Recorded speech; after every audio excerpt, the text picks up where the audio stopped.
The morning sun barely touched the broken stones of the old marketplace when Victor heard the crying. He stopped walking and listened carefully. The sound was soft but desperate, like a bird calling for its mother. But this wasn't a bird. This was a baby. Victor looked around the empty square. Just yesterday, this place was full of people buying bread and vegetables. Mothers carried their children while fathers counted coins for their weekly shopping. A broken glass covered the ground. Like tiny diamonds and pieces of wood from destroyed stalls lay everywhere. The crying came again, stronger this time. Victor followed the sound, stepping carefully over the scattered bricks. His heart was beating fast. Finding anyone here was dangerous. The soldiers who controlled this town didn't like people walking around, especially not in places that had been damaged. Behind what used to be Mrs. Anna's bread shop, Victor found a small bundle wrapped in a blue blanket. The baby inside was maybe 6 months old, with bright eyes that looked up at him with trust. The little one had stopped crying. The moment Victor appeared, as if somehow knowing help had arrived, Victor picked up the baby gently. The blanket was soft and warm, clearly made with love. On one corner, someone had sewn the name Alina in pretty letters. This wasn't just any baby. Someone cared deeply about this child. "Where's your mama, little one?" Victor whispered, looking around. The baby grabbed his finger with her tiny hand and held on tight. Victor heard a weak voice calling from somewhere nearby. "Alina dot, my baby, dot dot, Alina dot dot." The voice was getting weaker with each word. Following the sound, Victor found a woman trapped under a heavy wooden beam that had fallen from a building. Her leg was hurt badly, and she was trying to push the beam away with her hands. Blood-covered. Her torn dress, but her eyes were alert and searching. "Alina," she whispered when she saw Victor holding the baby. "You found her. Thank God you found her." "Don't worry," Victor told her, setting the baby down safely nearby. Ow. "I'm going to help. You." The woman's name was Katya. She was a nurse at the local hospital before everything changed. She had been carrying Alina to safety when the building collapsed, throwing them both to the ground. She had managed to push Alina away just before the beam fell, but she couldn't free herself. Victor tried lifting the beam, but it was too heavy for one person. He looked around and found a strong metal pipe. Using it like a lever, he slowly lifted the beam enough for Katya to pull her leg free. She cried out in pain, but she was free. "Can you walk?" Victor asked, helping her sit up. Katya tried to stand, but fell back down. Her leg couldn't hold her weight. "I can't," she said, tears in her eyes. "But you have to take Alina. The soldiers will come back soon. They're looking for anyone who helped the resistance." Victor knew she was right. This area wasn't safe for anyone, especially not for a woman with a baby who couldn't run if soldiers came. But he also knew he couldn't leave Katya behind. "We're all going together," he decided. "I know a place where we can hide." Victor had been a teacher before the occupation began. He taught history to teenagers and loved telling them stories about brave people who stood up for what was right. When soldiers took over his town, Victor joined a group of people who helped others escape to safety. They had secret places where people could hide until it was safe to leave. Victor picked up Alina, who had been watching everything with curious eyes. Then he helped Katya stand, letting her lean on his shoulder. Walking was slow and painful for her, but she didn't complain. Every few steps, they had to stop and rest. The safe house was an old church basement that most people had forgotten about. Victor had helped prepare it with blankets, food, and medical supplies. Other people were already there, families who had lost their homes and needed somewhere to stay. An older woman named Vera, who used to be a doctor, looked at Katya's injured leg. "It's broken," she said after examining it carefully. "It will heal if we take care of it properly." While Vera worked on Katya's leg, Victor held Alina and gave her some milk from their supplies. The baby seemed happy and content, smiling at him as if they were old friends.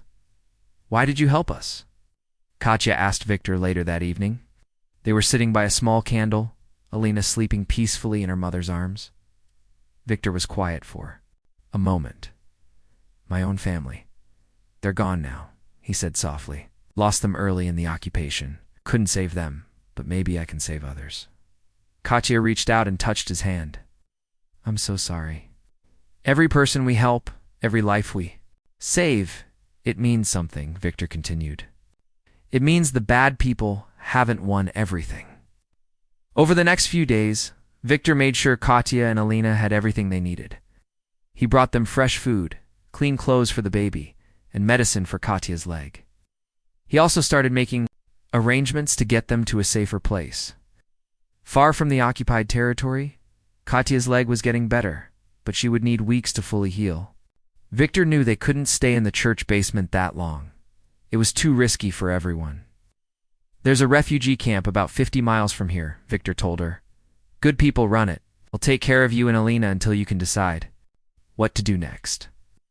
Katya nodded, but Victor could see she was worried. What about you? Will you come with us? Victor shook his head. I need to stay here. There are others who need help, and someone has to coordinate the escape routes. The night before they were supposed to leave, Katya couldn't sleep. She kept thinking about this teacher who had risked his life for strangers. She barely knew him, but she felt like she'd known him forever. Victor, she said quietly, I want you to have this. She handed him a small photograph of herself and Alina, taken just a few weeks before everything changed. So you don't forget us? Victor looked at the photo. Alina was smiling in her mother's arms, both of them looking happy and hopeful. I could never forget you, he said.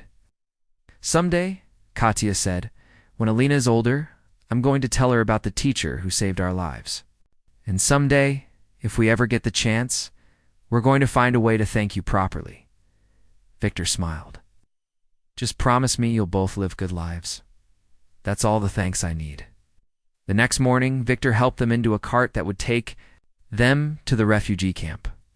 Alina was awake and alert, looking around at everything with bright, curious eyes.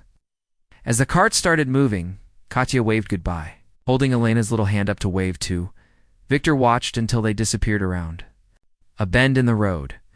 He felt sad to see them go, but also hopeful. In a world full of darkness, he had managed to save two bright lights.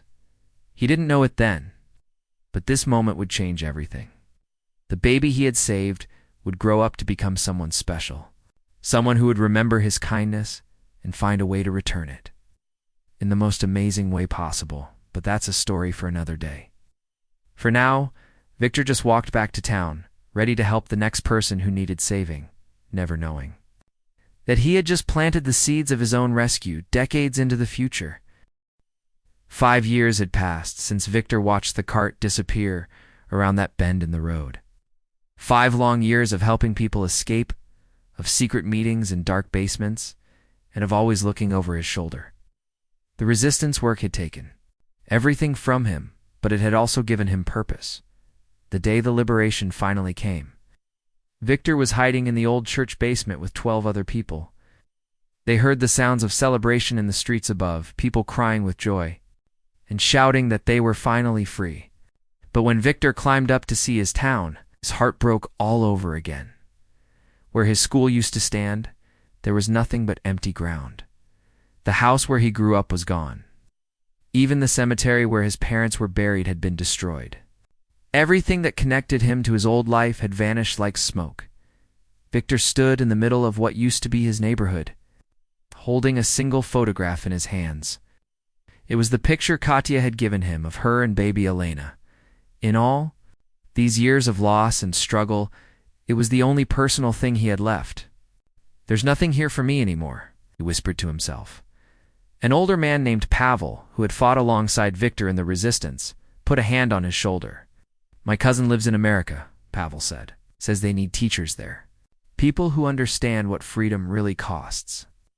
Victor looked at the photograph again. Alina would be 6 years old now, probably learning to read and write. He wondered if Katya had kept her promise to tell Alina about the teacher who helped them. He hoped they were safe somewhere, building a new life just like he needed to do. 3 months later, Victor was on a ship crossing the ocean. He had sold everything he owned to buy the ticket, but it wasn't much. All his possessions fit in one small suitcase. The photograph of Katya and Alina was tucked safely in his jacket pocket, close to his heart. America was bigger and louder than Victor had imagined. The cities were full of cars and bright lights, and everyone seemed to be in a hurry. But when he finally reached the small farming town where Pavel's cousin had found him a job, Victor felt something he hadn't felt in years: peace. The town was called Riverside, and it sat in a valley surrounded by green hills. The school where Victor would teach was a simple brick building with big windows that let in lots of sunlight. The principal, Mrs. Henderson, was a kind woman who shook his hand firmly and said, "We're lucky to have someone with your experience." Victor's first day teaching American students was both terrifying and wonderful. The children were curious about his accent and asked him questions about where he came from. Victor told them simple stories about his homeland, about the importance of freedom and kindness, but he never talked about the dark years of occupation.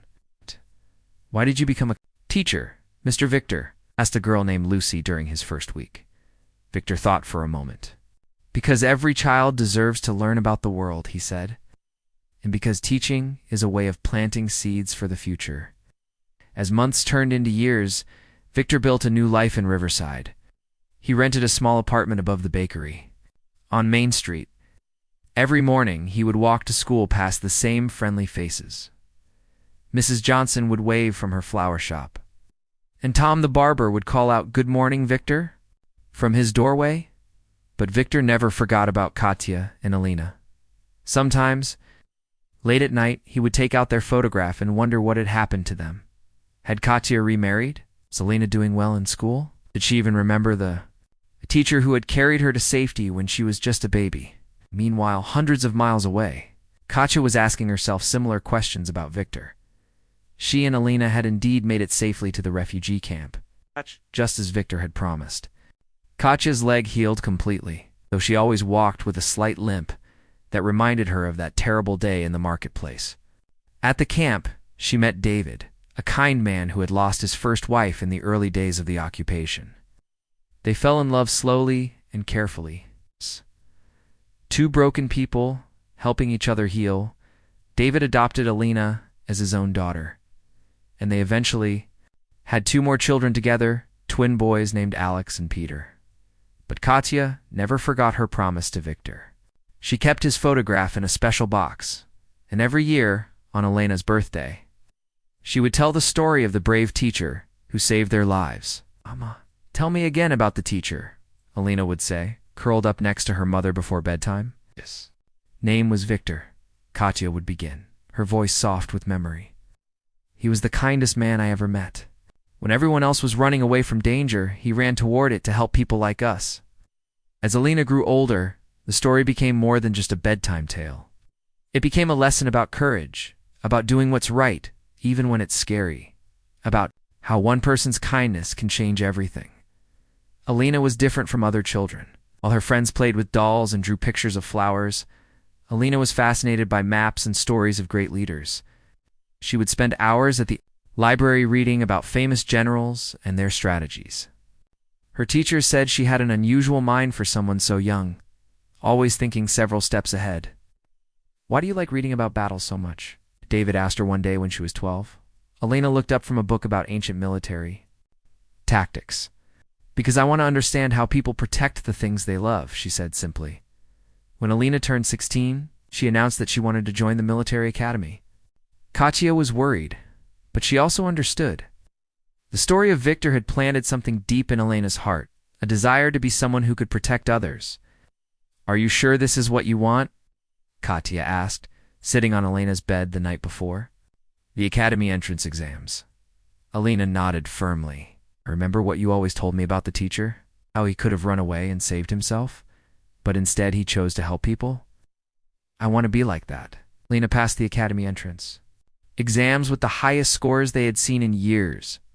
Her instructors were amazed by her natural ability to understand complex strategies and her gift for inspiring others to follow her lead. Back in Riverside, Victor was proud of his students too, though in different ways. Over 15 years of teaching, he had watched hundreds of young people graduate and go on to build good lives. Some became doctors, others became farmers or shopkeepers or parents. Each one carried a little bit of Victor's lessons about kindness and courage into the world. Victor never married. Sometimes people in town would try to introduce him to nice single women, but Victor would politely decline. "I'm married to my work," he would say with a gentle smile. The truth was more complicated. Part of his heart was still in that bombed marketplace, still holding a crying baby and making a promise to keep her safe. On quiet Sunday afternoons, Victor would sit in his small apartment and grade papers or read books. Sometimes he would take out the photograph of Katya and Alina and wonder if he had made the right choice leaving his homeland.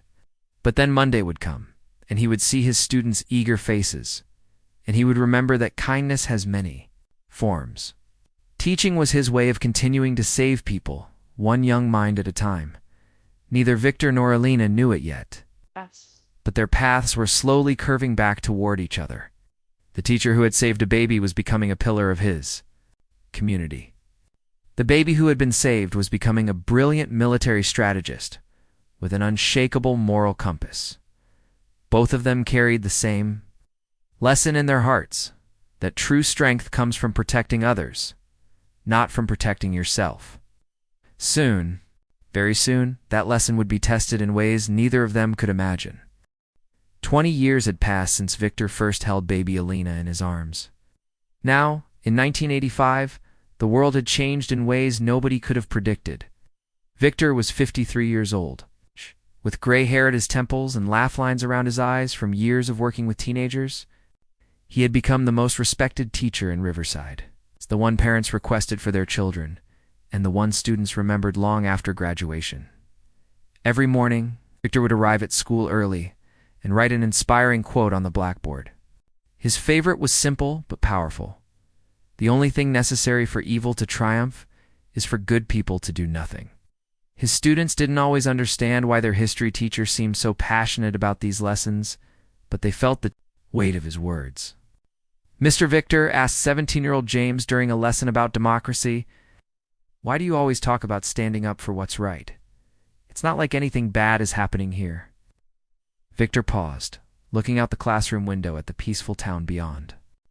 "Because freedom is like a garden," he said slowly. "If you don't take care of it every day, weeds will grow and destroy everything beautiful." What Victor's students didn't know was that their teacher spent his evenings glued to the radio, listening to news from his homeland. Reports were coming in about a new government taking power, one that reminded him too much of the dark days he thought were over forever.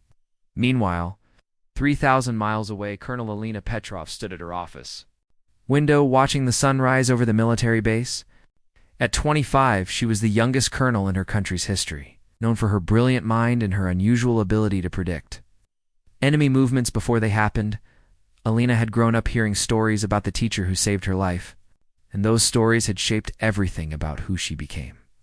She joined the military not for glory or power, but because she believed in protecting people who couldn't protect themselves.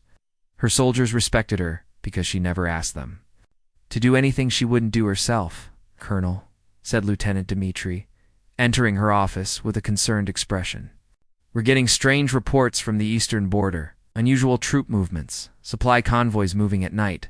Lena studied the map that covered most of one wall of her office. Red pins marked the locations of various military units, while blue pins showed where refugees had been crossing into their territory. Over the past few months, the blue pins had been increasing steadily.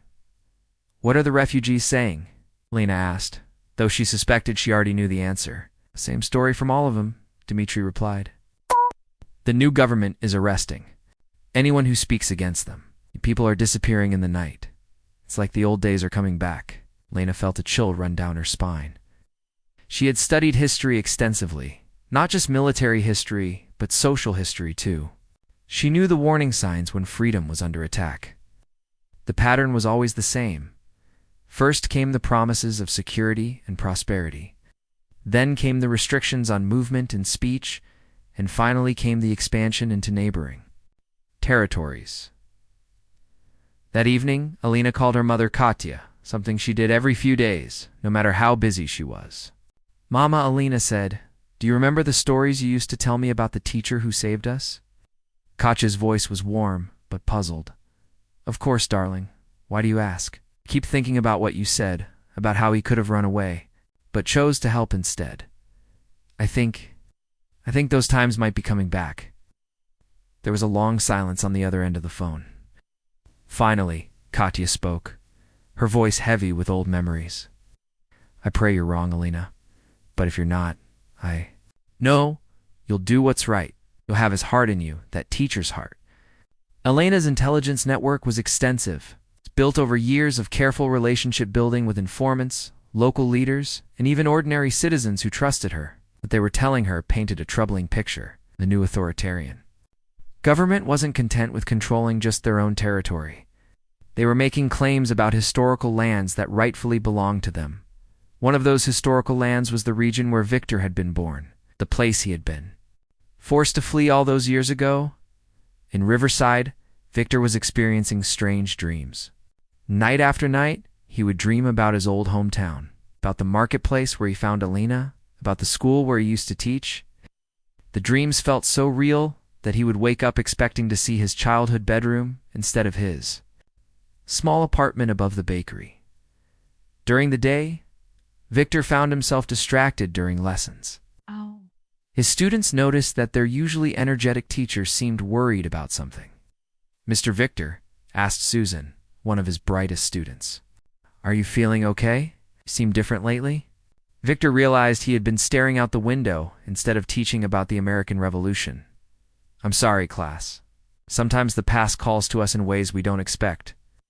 That afternoon, Victor stayed late in his classroom, grading papers, and trying to concentrate on his normal routine, but his mind kept drifting to the news reports he'd been hearing. The new government in his homeland was using the same language, making the same promises that he remembered from decades ago. He pulled out the photograph of Katya and Alina, now faded and worn from years of handling. Alina would be a grown woman now, probably married with children of her own. Victor wondered if she even remembered the story of the teacher who helped her family, or if it had become just another half-forgotten childhood tale. What Victor didn't know was that Alina remembered everything. More than that, she had built her entire life around the principles that Story had taught her. Every strategic decision she made, every risk she took to protect civilians. Every time she chose the harder path because it was the right path. All of it traced back to that moment when a teacher chose to save a stranger's baby instead of saving himself. Elena's reports to her superiors were becoming more urgent by the week. The intelligence was clear. An attack was being planned. The only questions were when and where it would begin. "Sir," Alina told General Kozlov during their weekly briefing, "I believe we need to start preparing evacuation routes for civilian populations in the border regions. If I'm right about their intentions, they'll target non-military areas first to create panic." General Kozlov was an old soldier who had seen many conflicts, but he trusted Elena's judgment completely. "What do you need?" "Permission to coordinate with local leaders, set up supply caches, and establish communication networks." And Sir Elena paused, knowing her next request would sound strange. "I want to reach out to humanitarian organizations. If this goes badly, we'll need people who know how to move refugees safely." As autumn turned to winter, both Victor and Alina felt the weight of approaching crisis. Victor began showing his students documentary films about the importance of helping refugees and standing up to tyranny. He didn't tell them why these lessons suddenly seemed so urgent. Alina worked 8-hour days, preparing defensive strategies while simultaneously planning for the protection of civilians. She studied maps of her homeland with the intensity of someone who knew that every detail might matter when lives were on the line. Neither of them knew that fate was already pulling them back toward each other. The teacher who had saved a baby was about to return to the place where his heroic journey began. The baby he had saved was about to become the protector of everyone he had ever cared about. The stage was set for a reunion that would change both their lives forever and determine the fate of thousands of people who were counting on them to be the heroes their world desperately needed. The attack came at dawn on a cold February morning in 1989. Victor was grading papers in his small apartment when the phone rang. It was his friend Pavel, the same man who had helped him get to America all those years ago. "Victor, you need to see the news." Pavel's voice was shaking. "They've done it." They've invaded our homeland. Victor dropped his red pen and rushed to turn on his television. The images on the screen made his stomach drop. Tanks rolling through familiar streets, buildings burning, people running with suitcases and frightened children. And there in the background of one report, he saw it, the remains of his old marketplace, the place where he had found baby Alina 26 years ago. The reporter's voice was serious and urgent. The sudden attack began at 5 a.m. local time. Targeting civilian areas first.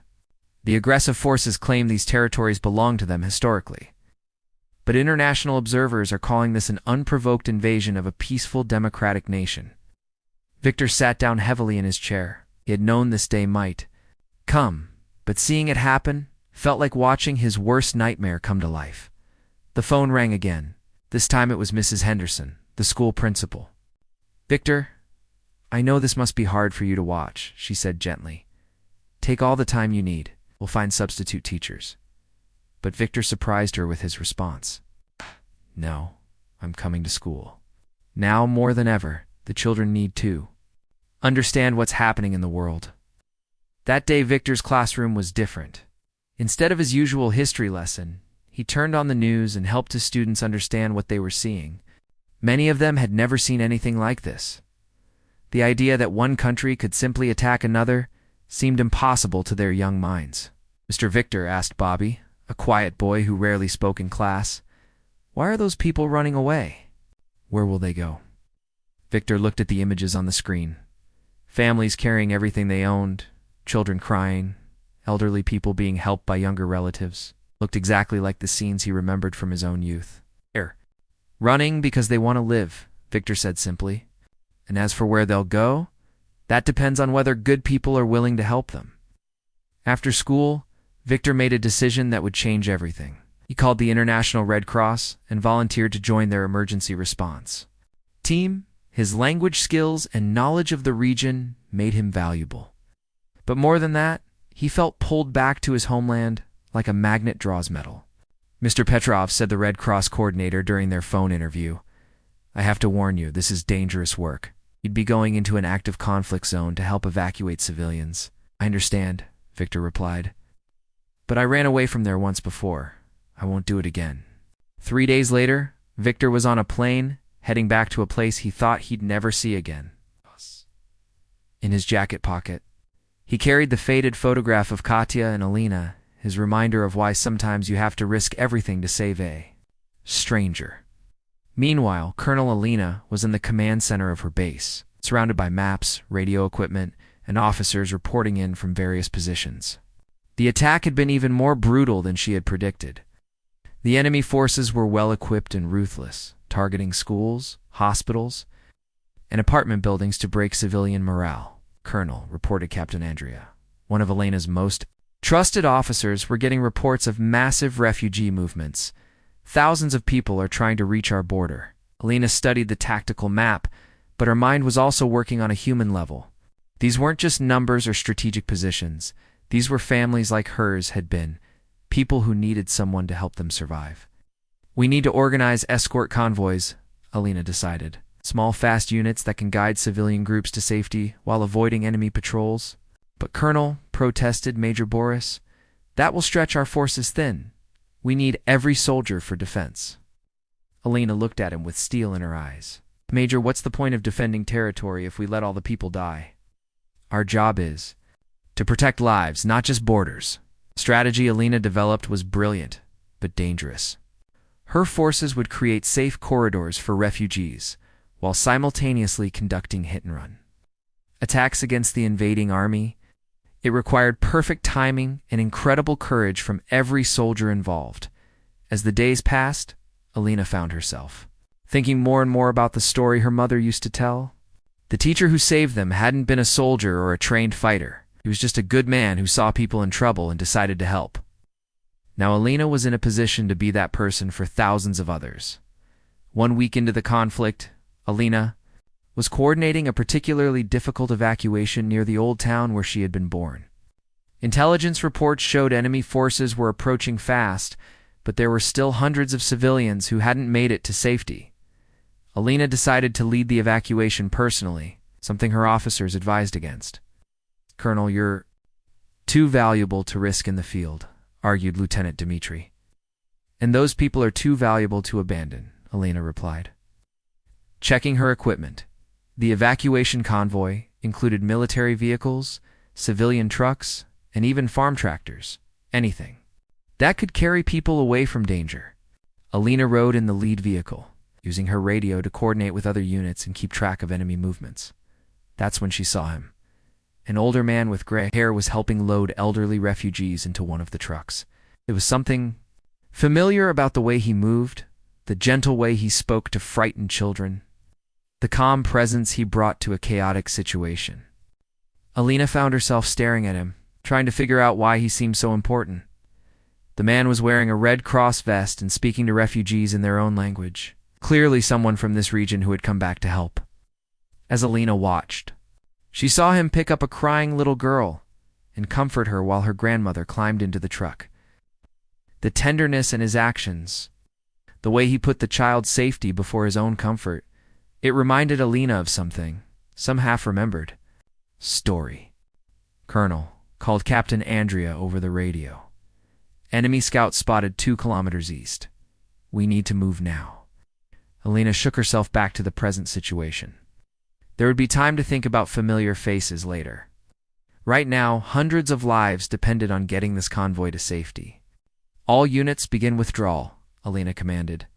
"Maintain formation and watch for ambush points." As the convoy started moving, Alina kept glancing at the older man in the Red Cross vest. He had taken a position near the back of the group, where he could keep an eye on the most vulnerable refugees. Even in this dangerous situation, he was putting others first. Something deep in Elena's memory was stirring. A photograph her mother kept in a special box, a story told at bedtime about a teacher who carried a baby to safety. A face that had been described to her so many times that it felt like her own memory. Could it be possible? After all these years, in the middle of a conflict zone, had she found the man who saved her life? Alina keyed her radio.